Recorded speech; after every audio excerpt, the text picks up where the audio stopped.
அண்ணன் மணியரசு அவர்களை பற்றி கூறும் பொழுது தலைவர் அண்ணன் திருமாவளவனுடைய இந்த கட்சி முதலில் ஆரம்பிக்கப்படுவதற்கு முன்பே இயக்கமாக இருந்த பொழுதே ஒரு இளைஞர்களாக ஆரம்பித்து இந்த சமூகத்தில் ஏற்பட்ட தாக்குதல்கள், சமூகத்தால் பிளவுபட்டு தனிமனித சுதந்திரத்திற்கு ஏற்பட்ட ஆபத்துகள் மூலம் தலித் இயக்கமாக ஆரம்பித்து கட்சியாக மாறிய பொழுது, அதாவது தமிழ்நாட்டில் 21 வயதில் கட்சியை தொடங்கிய ஒரே தலைவர் அண்ணன் தமிழர் தலைவர் திருமாவளவன். இந்த உண்மை எத்தனை பேருக்கு தெரியாது. அந்த அளவிற்கு கிட்டத்தட்ட 40 வயது பயணம். அந்த பயணத்தில் இங்க இருக்கக்கூடிய முன்னணி தோழர்கள், இங்க இருக்கக்கூடிய மாவட்ட செயலாளர்கள், இளைஞரணி செயலாளர், கட்சியுடைய முன்னணி பொறுப்பாளர்கள் எல்லோரும் ஒரே அவையில் ஒரு சிறப்பான ஒரு குடும்ப விழாவில் பங்கெடுத்துருக்கோம். கட்சியுடைய முன்னணி நிர்வாகிகளுக்கு என்னுடைய வணக்கம். முக்கியமா திருமண விழா, இங்கே பொதுவாகவே எனக்கு முன்னாடி இருந்த முன்னணி தோழர்கள் அரசியல் பேசினாங்க. திருமண விழாக்களில் அரசியல் பேசலாமா அப்படிங்கிற ஒரு கேள்வியோடு, திருமண விழாக்கள் தான் இன்று அரசியல் பேச வேண்டிய கால சூழ்நிலையில் உருவாகியிருக்கிறது. தந்தை பெரியார் அவர்கள் தன்னுடைய கருத்துக்களை சுயமரியாதை திருமணம் என்கின்ற ஒரு கருத்துடன் திருமணங்களில் பெண்களுக்கு ஏற்படக்கூடிய உரிமைகளில் இருந்து தொடங்கினார். சுயமரியாதை இயக்கத்தை அறிஞர் அண்ணா உருவாக்கி முதலமைச்சர் ஆனவுடன் அதற்கான சட்டத்தை உருவாக்கினார். எல்லோரும் சமம், பெண் தன்னுடைய துணையை, ஒரு ஆண் தன்னுடைய துணையை பிறப்பின் அடிப்படையில் தேர்ந்தெடுப்பதல்ல, உணர்வின் அடிப்படையில், உணர்வு, அன்பு, பாசம் என்கின்ற அடிப்படையில் ஒரு எதிர்காலத்தை உருவாக்க, பிறப்பால் எல்லோரும் சமம் இல்லை என்கின்ற கருத்திற்கு எதிராக ஒரு சுயமரியாதை கொள்கைகளை உருவாக்கினார் அறிஞர் அண்ணா. ஆனால் இன்றைக்கு சுயமரியாதை திருமணத்துடன் ஒரு முக்கிய சட்டத்தை நிறைவேற்ற வேண்டிய காலகட்டத்தில் நாம் இருந்து கொண்டிருக்கிறோம். ஆணர் கில்லிங் என்கின்ற ஒரு முக்கியமான சட்டத்தை கொண்டு வரக்கூடிய காலகட்டத்தை, ஆணவ படுகொலை என்கின்ற காலத்தை நோக்கி நாம் சென்று கொண்டிருக்கின்றோம். கடுமையான பாதிப்புகள் சமீப காலங்களாக நடந்து கொண்டிருக்கிறது. ஒரு பெண்ணோ ஒரு ஆணோ தன்னுடைய துணையை தேர்ந்தெடுக்கும் பொழுது மதமும் ஜாதியும் ஏழ்மையும் ஏற்றத்தாழ்வுகளும் கொண்ட ஒரு ஆணவம் தடுத்து நிப்பாட்டப்படுது. அங்கிருந்துதான் அந்த ஆணவம் உங்களுடைய ஒரே பிரச்சனை ஆதிக்கம் எங்கெல்லாம் இருக்கோ அங்கே எங்களுடைய குரல் எப்பயுமே ஒழிச்சுட்டு இருக்கும். அது மதமாக இருக்கலாம், ஜாதியாக இருக்கலாம், மொழி பெரும்பான்மையாக இருக்கலாம், இனமாக இருக்கலாம், ஆண் பெண் என்கின்ற ஒரு சமத்துவமின்மையாக இருக்கலாம், அமெரிக்காவில் நிறத்தின் அடிப்படையிலாக இருக்கலாம். அந்த ஆதிக்க மனப்பான்மையை தூக்கி எறியக்கூடிய அரசியலை தான் நாங்கள் உருவாக்கி கொண்டிருக்கின்றோம். அந்த ஆணவ படுகொலை சட்டம் மிகப்பெரிய வலுமிகுந்ததாக அதிகமாக நடக்கக்கூடிய ஒரு காலகட்டத்தில் நாம் இருந்து கொண்டிருக்கின்றோம். அதுக்கான விழிப்புணர்வு கல்வி நிலையிலிருந்து உருவாக்கப்பட வேண்டும். முக்கியமாக பள்ளி கல்வித்துறையிலிருந்து உருவாக்கப்பட வேண்டும். ஆண் பெண் என்கின்ற ஒரு உறவு உறவு மட்டுமல்ல, சமத்துவ சிந்தனை பற்றிய சாதி மனப்பான்மையை தூக்கெறியக்கூடிய, மத பெரும்பான்மைவாதத்தை தூக்கெறியக்கூடிய ஒரு கல்வி முறைகளை உருவாக்க வேண்டும். அதற்கான சட்டங்களை கடுமையாக அமல்படுத்த வேண்டும். தலித் அரசியல் என்பது ஒரு ஒரு ஜாதிக்கான அரசியல் இல்லை, ஒரு மனித இனத்திற்கான அரசியல். எல்லோரும் ஜனநாயக பூர்வமாக, எல்லோரும் பல கருத்து உருவாக்கங்களை, வலதுசாரி இடதுசாரி என்கின்ற கருத்துக்களை பேசக்கூடியவர்கள் கூட ஆணவ படுகொலை பற்றி பேச மறுப்பது இந்த சமூகத்தின் ஒரு மிகப்பெரிய துர்பாக்கியம். பெரியார் அவர்களும் அம்பேத்கர் அவர்களும் பேசிய எழுத்துக்கள் இன்றைக்கு ஆணவ படுகொலை என்றால் ஒரு கொலையுடன் முடிந்து விடுவதல்ல.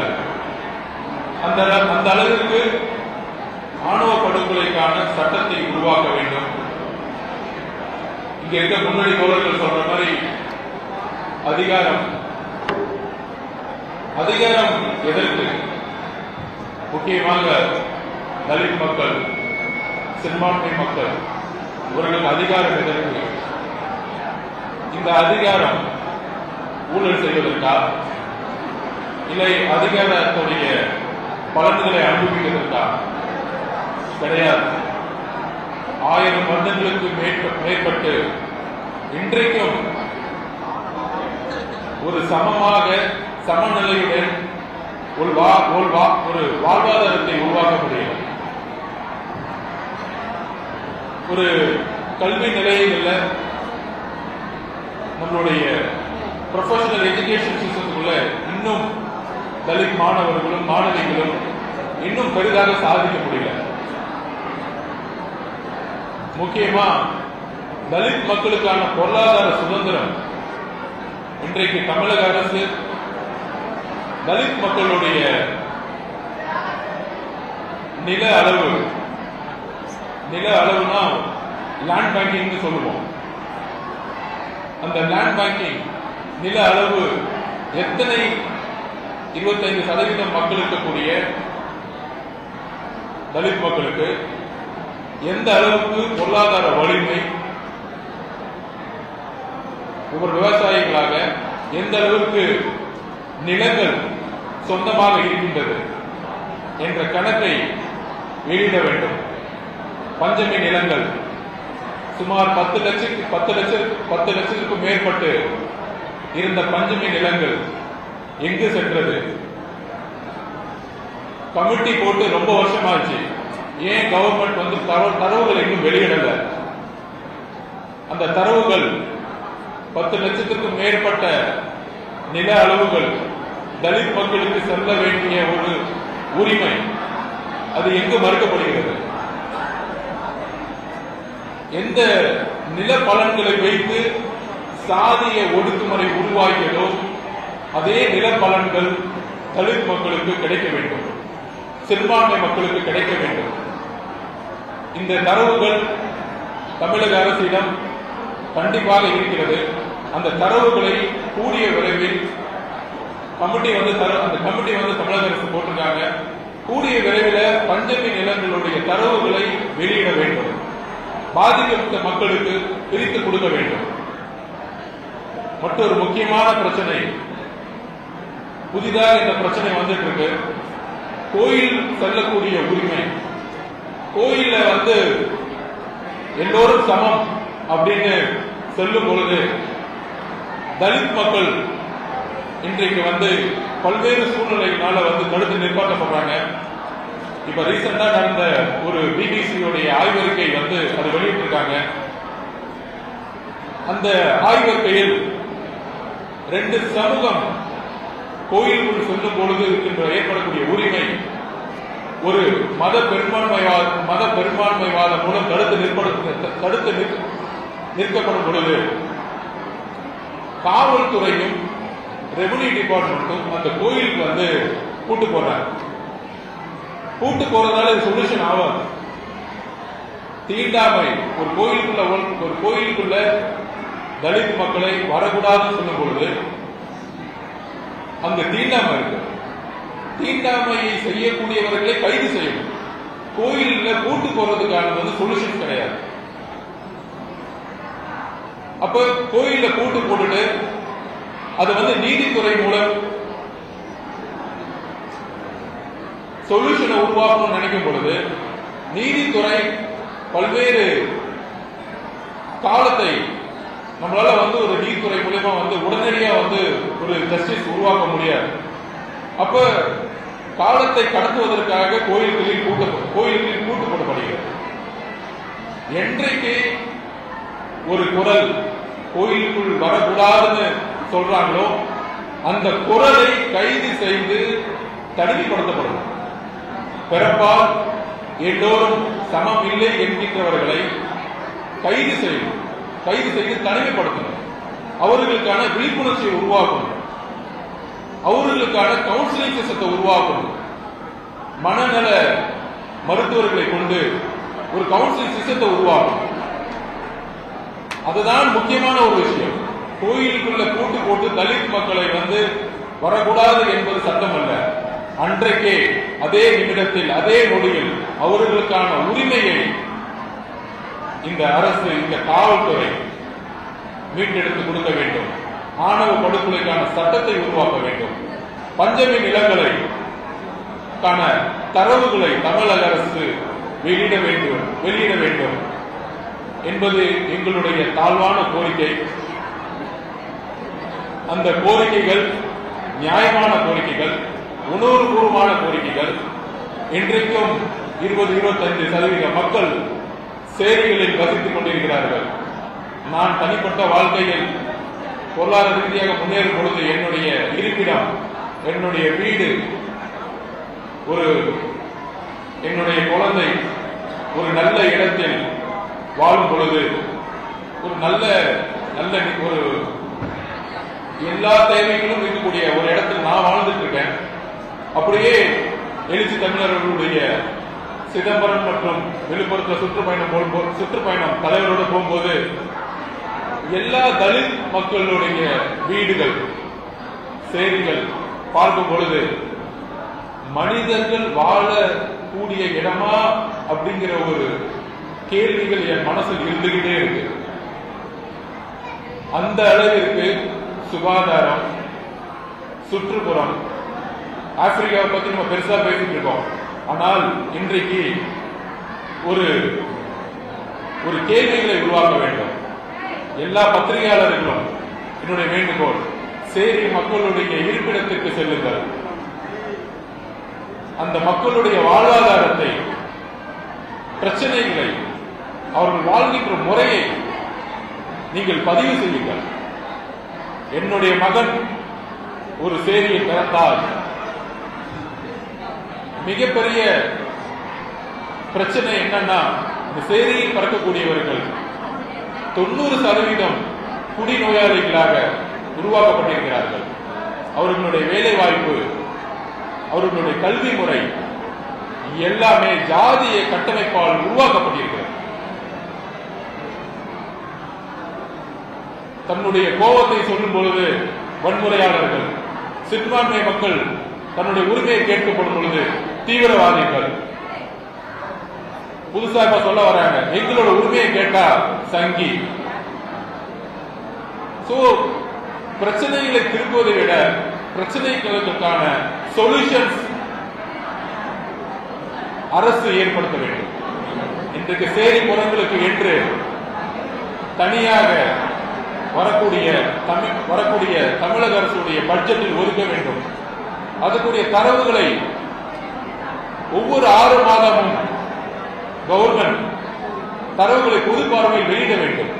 எத்தனை சேரிகளை ஒழித்து எத்தனை வீடுகள் சேரி மக்களுக்காக கட்டி கொடுக்கப்பட்டிருக்கிறது, சேரி மக்களுடைய பொருளாதாரம், நில அளவு, ப்ரொஃபஷனல் எஜுகேஷன், எத்தனை மக்கள் ஆண் பெண் இருவரும் உயர்நிலை கல்வியில் சென்றிருக்கிறார்கள். அன்றைக்கு அம்பேத்கர் அவர்கள் புரட்சியாளர் அம்பேத்கர் அவர்கள் படிக்க ஒரு மன்னர், சமூக நீதி சிந்தனை கொண்ட ஒரு மன்னர் உதவியது போல இன்றைக்கு எத்தனை தலித் இளைஞர்கள் கடல் கடந்த அமெரிக்காவிலும் லண்டனிலும் படிப்பதற்கு நாம் என்ன திட்டத்தை உருவாக்க செய்கிறோம், என்ன திட்டத்தை உருவாக்க போகிறோம் என்கின்ற பல திட்டங்களுடன் எங்களுடைய பயணத்தை நாங்கள் முன்னெடுத்துக் கொண்டிருக்கிறோம். இந்த இயக்கம் மிகவும் ஒரு உணர்வுபூர்வமானது.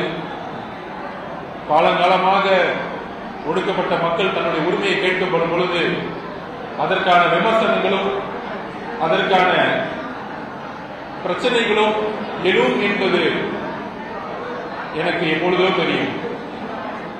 அதுலயும் முக்கியமா இப்ப நிறைய பேர் வந்து தொலைக்காட்சிகள் எல்லாம் பேசிட்டு இருப்பாங்க என்னுடைய ஜாதி பேரை சொல்லி. எனக்கே தெரியாது என் ஜாதின்னு. அதனாலதான் நான் வந்து அந்த திருமாவளம் கூட இருக்கேன்.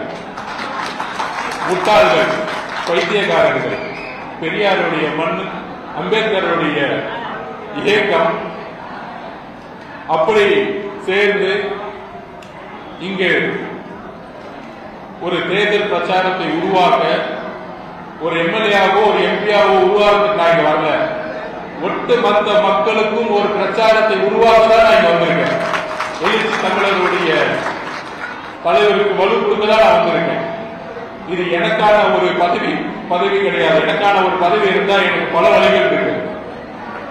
சோ இந்த ஜாதி பெயரை சொல்லி கூப்பிடுறது, இந்த யூடியூப்ல உட்கார்ந்து கத்துறதுதான். நாங்க 15 வயசுல அம்பேத்கர் புக்கையும் பெரியார் புக்கையும் படிச்சிட்டோம். புரட்சியாளர் அம்பேத்கர் அவர்களுக்கு மேற்பட்ட விமர்சனம் வேறு யாரும் இந்த நாட்டில் வாழ்ந்தது கிடையாது. அதையே நாங்க பார்த்திருக்கோம் அவருடைய வரிகளிலிருந்து. இல்ல எழுச்சி தமிழர் தலைவர் திருமாவளவனுடைய பெரிய விமர்சனத்தை எதிர்கொண்டது யாரும் கிடையாது. அந்த விமர்சனத்துக்கு முன்னாடி இங்க தோழர்கள் சொன்ன மாதிரி கவலைப்படாதீங்க, அதெல்லாம் எந்த பிரச்சனை வந்தாலும் இருக்கணும். எங்களுக்கு பிரச்சனை வர்றதுக்கு தான் நாங்க வெயிட் பண்ணிட்டு இருக்கோம். பிரச்சனை வந்தாதான் சொல்யூஷன் வரும். அமைதியா பொறுமையா இருந்ததுதான் போதும். நாங்க அமைதியா ரொம்ப வருஷம் இருந்துட்டோம், 1000 வருஷமா இருந்துட்டோம். பொறுமை பொறுமை பொறுமை. எங்களுக்கு வந்து இது கொள்கை கூட்டணி, அதிகாரம் எங்களுக்கு இது அதிகாரத்துக்கான கூட்டணி அப்படின்னு சொல்லுவாங்க. அப்ப அதிகாரத்தை எங்களுக்கு கொடுத்துருங்க. அப்ப அதிகாரம் தலித் மக்களுக்கு கொடுக்கணும். கொள்கை கூட்டணி அதிகார கூட்டணி அல்ல. அப்ப ஒருத்தர் மட்டும் நீங்க ஆளுறதுக்கு பிறக்கல. எங்களுக்கான அரசியலையும் எங்களுக்கான பிரச்சாரத்தையும் எங்களுக்கு உருவாக்க தெரியும். அதற்கான மக்கள் மிகப்பெரிய எழுச்சியுடன் தலைவர் திருமாவளவனுடன் இங்க வந்து பயணப்பட்டு இருக்கோம். கண்டிப்பா ஜனநாயக பூர்வமாக எங்களுடைய கருத்துக்களை, எங்கள் மக்களுக்கான கருத்துக்களை தைரியத்துடன், தேர்தல் அரசியல் உங்களுக்கு தான் தெரியுமா அப்படின்னு கேட்ட ஒரு காலம் போய் தேர்தல் அரசியலை நாங்கள் எப்படி உருவாக்குவோம் என்று கடந்த 6 மாசமாக விடுதலை சிறுத்தைகள் கட்சி எல்லா தொலைக்காட்சிகளும் நம்ம ஒன்னா இருக்குன்னா எங்களுக்கும் பிரச்சாரத்தை உருவாக்க தெரியும். எங்க தலைவர்